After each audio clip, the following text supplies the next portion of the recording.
कि वायनाड ही राहुल गांधी ने क्यों चुना और वही सीट उनके लिए सुरक्षित सीट क्यों मानी जा रही है।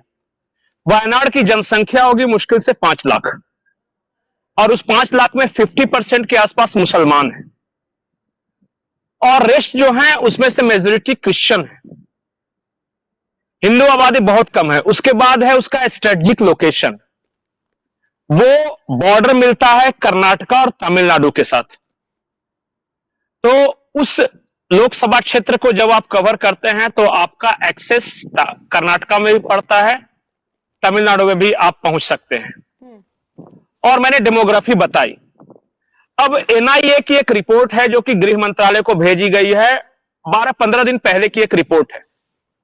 उसमें यह कहा गया है कि स्ट्रेटेजिक लोकेशंस पे आईएसआईएस ने कुछ जमीनों को लीज पर लिया और उस लीज पे उन्होंने सोसाइटी विकसित की है और कोई उसे विलेज कह रहा है, कोई हाउसिंग सोसाइटी कह रहा है, आप इसे जो भी नाम देना चाहते हैं।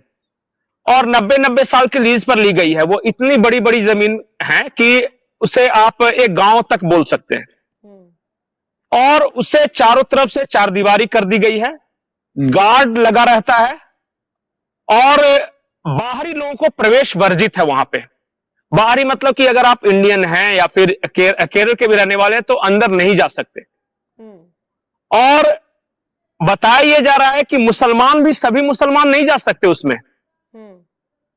मतलब कि अगर आप राष्ट्रवादी मुसलमान हैं तो एंट्री नहीं है वहां।